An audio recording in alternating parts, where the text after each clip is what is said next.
Hi, my name's Sasha. I'm 29 years old. I'm a mom of 4. I'm married, and I had breast cancer. I wanted to make a video explaining who I am and talking about my journey to discovering that I had breast cancer, my journey through breast cancer, and how I found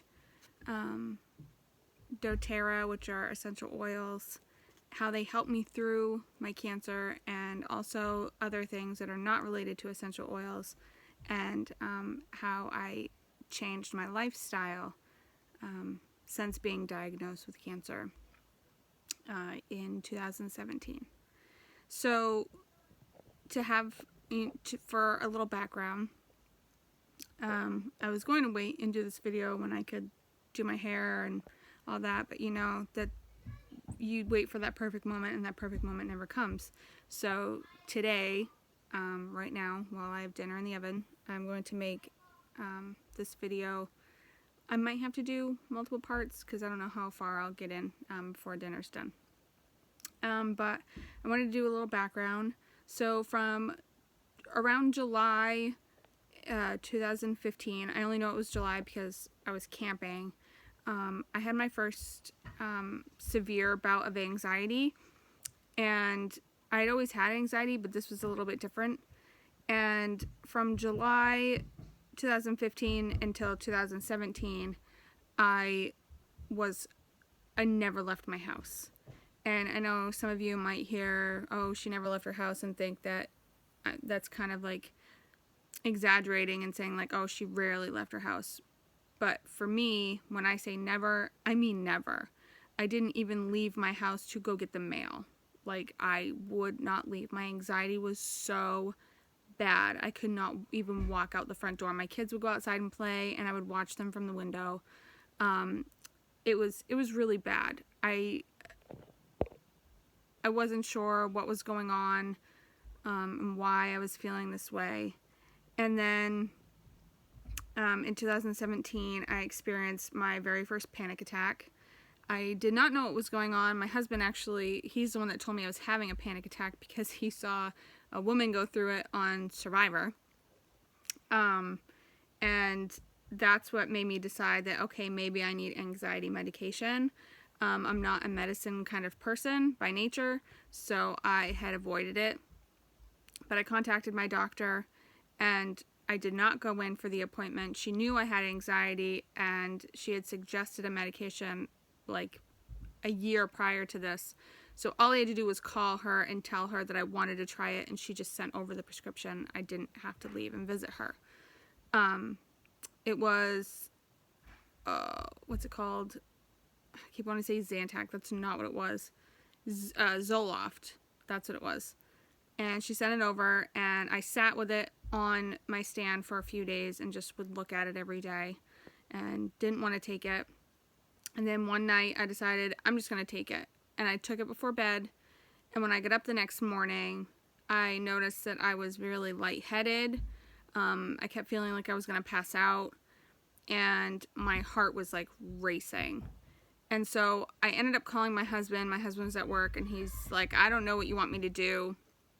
He thought I was just being, I was exaggerating and, being crazy. And I called my best friend who also deals with anxiety, and I'm like, is it normal? Is my heart supposed to race when I'm on this? And she was like, I don't know. And it got to a point where it was so bad, like I ended up coming downstairs. This living room I'm in now, our living room's downstairs with a finished basement.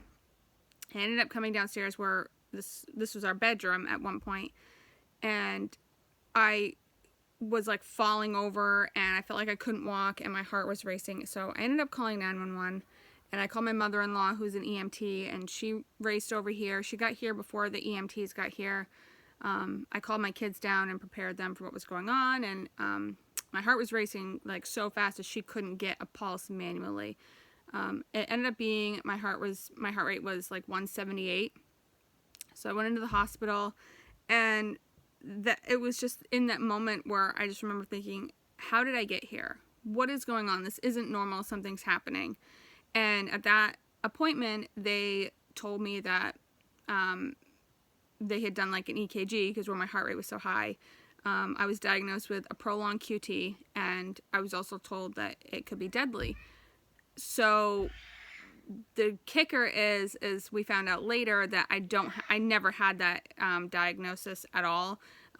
That's like way more in it than I need to go right now, but you know, I can tell you guys later more about that.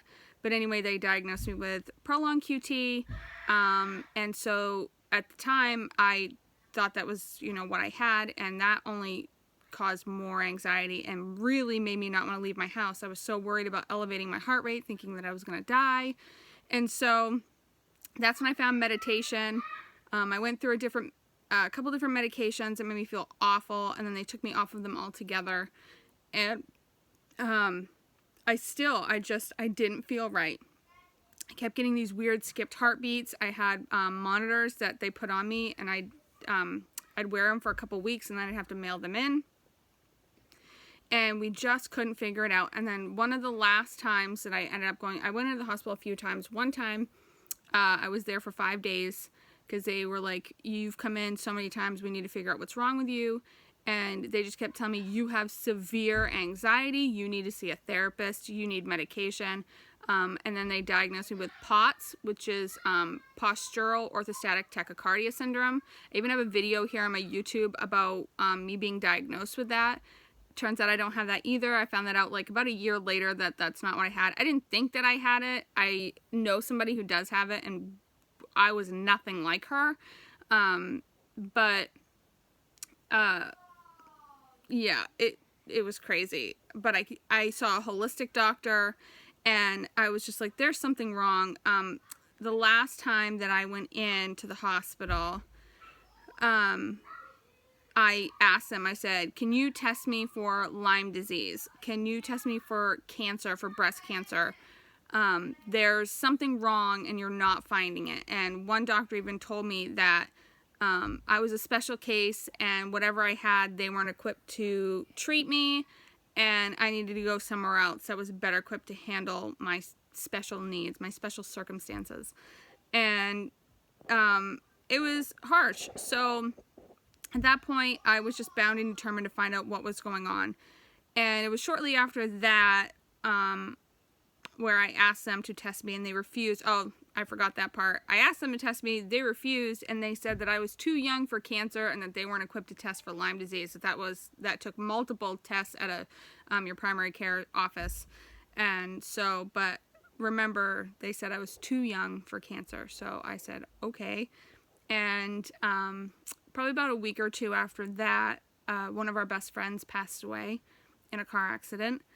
And in my mind, I had this one day where I was sitting in my room by myself, and I remember just praying to him like, okay, now I have a friend in heaven. And I prayed to him, and I said, you know, his name was Michael. And I said, Michael, if you're out there, can you please, you know, help me? Can you give me a sign? Tell me, you know, if something's wrong. I can't figure it out, and I need you to help me. I need you right now. He was my husband's best friend, and he was a friend of mine, and I prayed to him to just please, you know, and I'm not like I'm not like a churchy person, a firm believer, but I just thought, you know, if he's out there, you know, he used to pick on me a lot, and I remember saying like, you owe me, you know, help me out, help me get through this. And it was probably about 2 or 3 days later, I noticed that I had an indent, like the whole side of my breast was like in. See that, like that shape? It was just like that on the side, and I'm like, that's weird.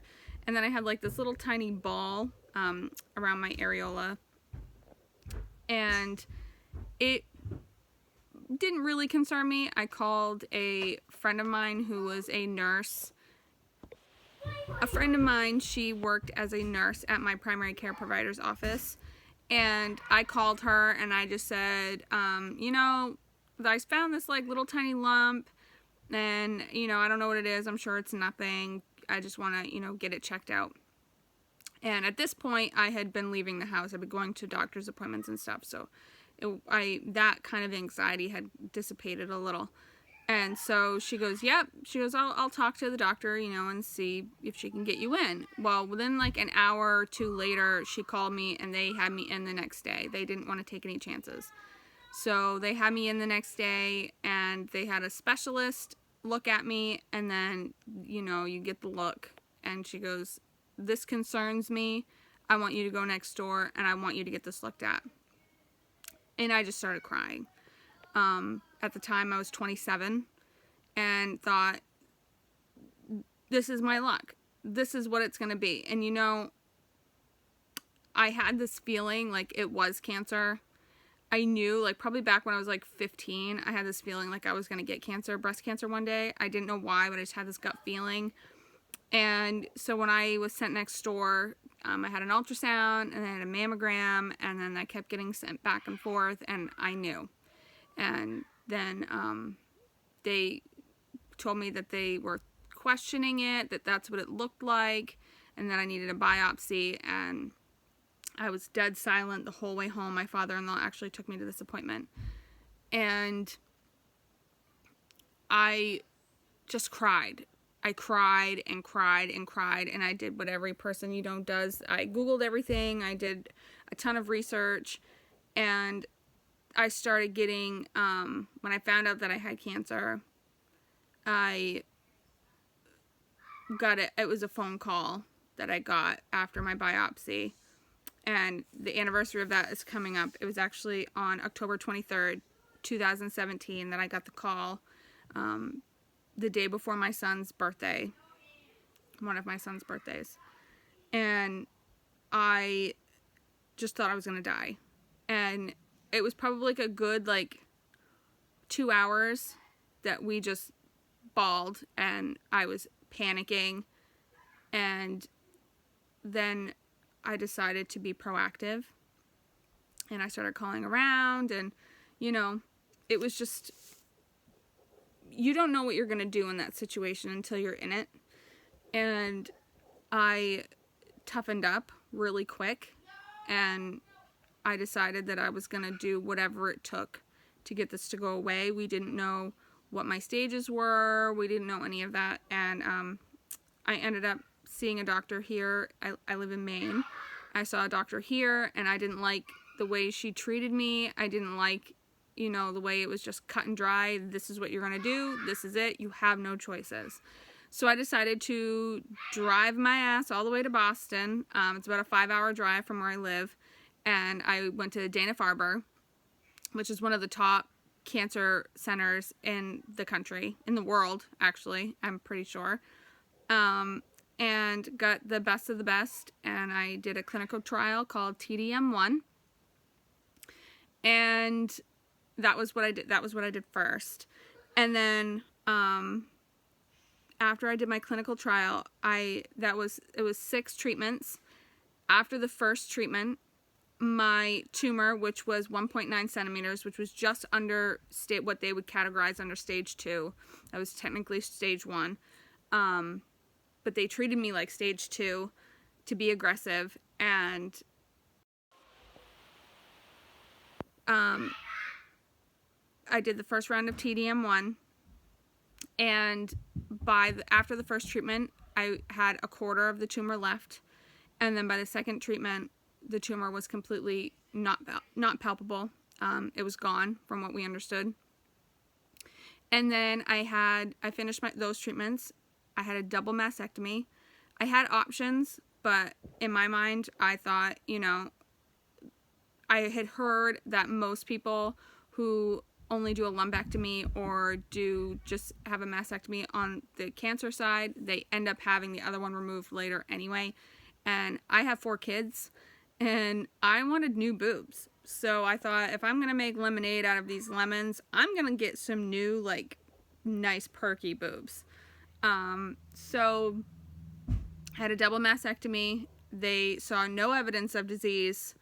It had taken care of all of my invasive cancer, which it wasn't super invasive. It was more ductal. It had just started creeping out. Like, I caught it right on time.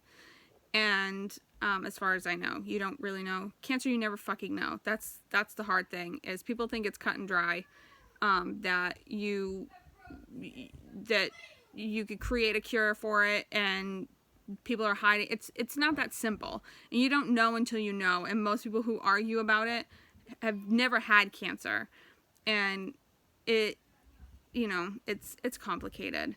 But I had the surgery, and then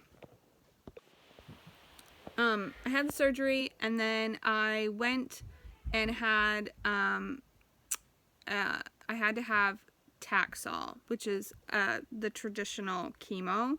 My lymph nodes were clear. For those that want to know, I was hormone and HER2 positive, so I was triple positive. And I had, at this point, probably February, that February after my initial diagnosis, I had really researched health and wellness. I went vegan. I started exercising a lot, got really into yoga, and that's when I found essential oils. I really dove deep into those essential oils. Strike that. I didn't find essential oils then. I had started using essential oils when I was going through the anxiety, and I started meditating sometime during like the first few hospital stays, because I was so concerned with elevating my heart rate that I wanted to make sure that my body was calm. So that's when I started meditating and using essential oils.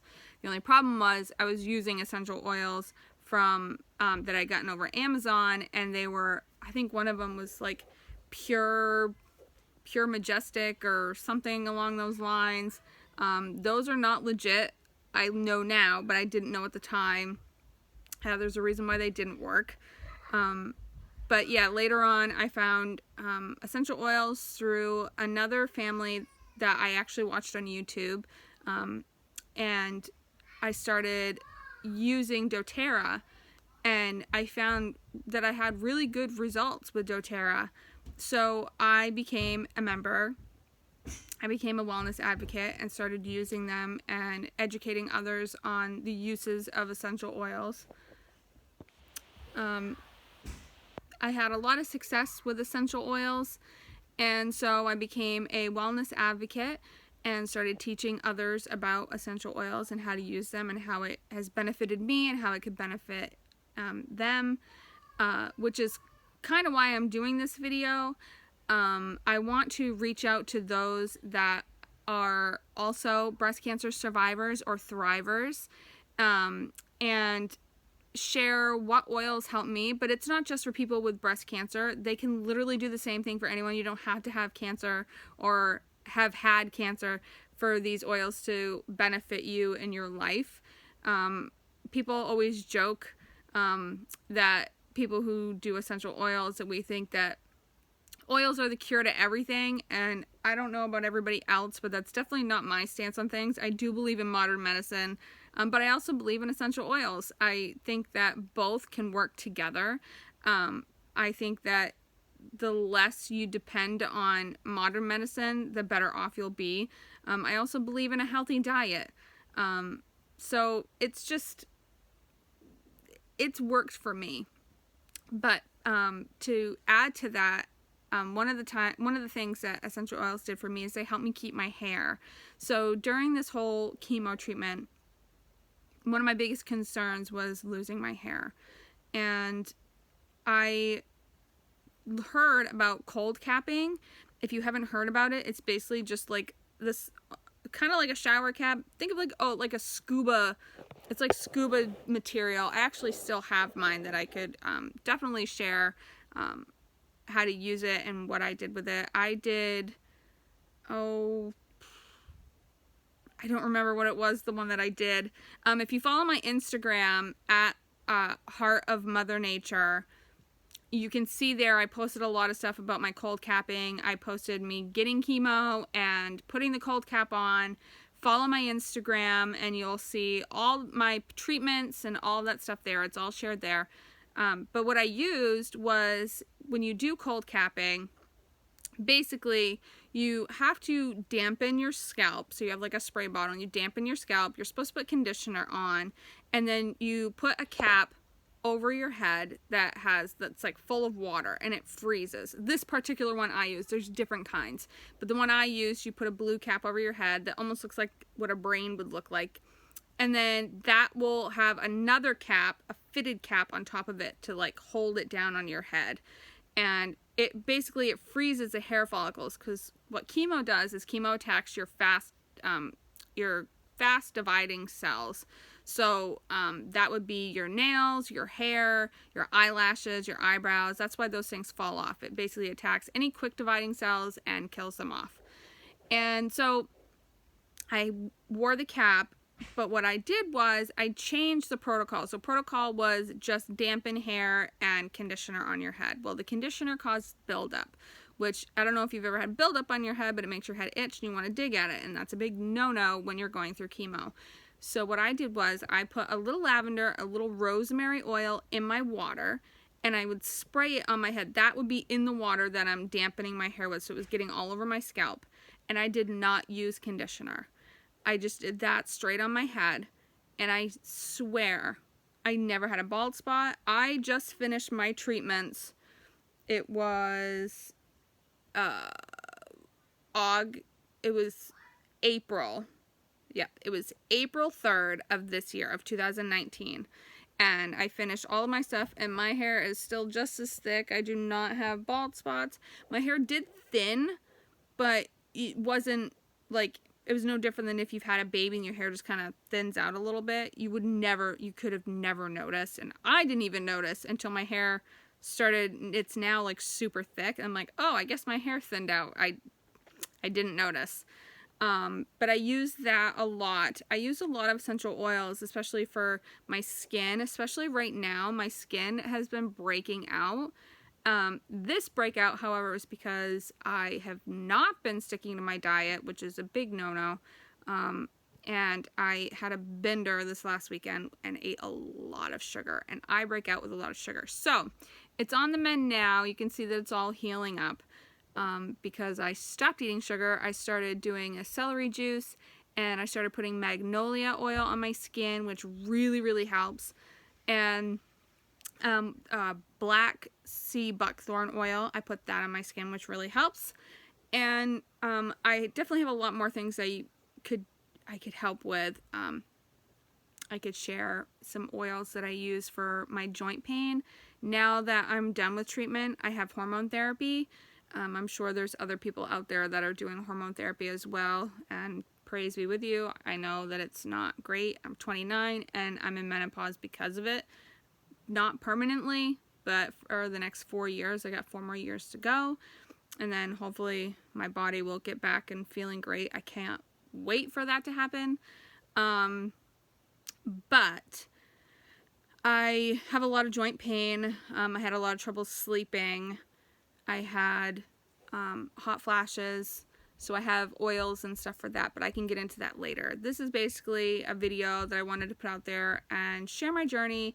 I will absolutely be sharing my mastectomy scars. I'm going in for another surgery because I made the wrong decision in getting implants. I can definitely go into that if you want to hear about it, if you're interested. I would not recommend implants. They were not good for me. They might be great for you, but they were not what I thought they would be. I was really excited for them. I've had them replaced twice, and I'm not happy, so I'm going to be going and having them removed and having a deep flap surgery where they remove fat from my skin and they graft it onto my chest to create breasts that are warm, because when you have a mastectomy, they take all of your blood vessels from there, so they're cold and numb all the time. And it's basically using, it's as natural as you can get. You're using your own body and putting it somewhere else on your body. But that's a whole other video. I would gladly share. Please, if you have any questions, anything you want to know. I know it's really hard. I know when I was diagnosed, I was looking for other women like me, and I could find a few here and there, but they were usually, way, it had been a while, and they were older than me and they didn't share as much. I will show you my mastectomy scars. I will tell you all the nitty gritty. I will tell you about my sex drive. I will tell you about all the things that you want to know.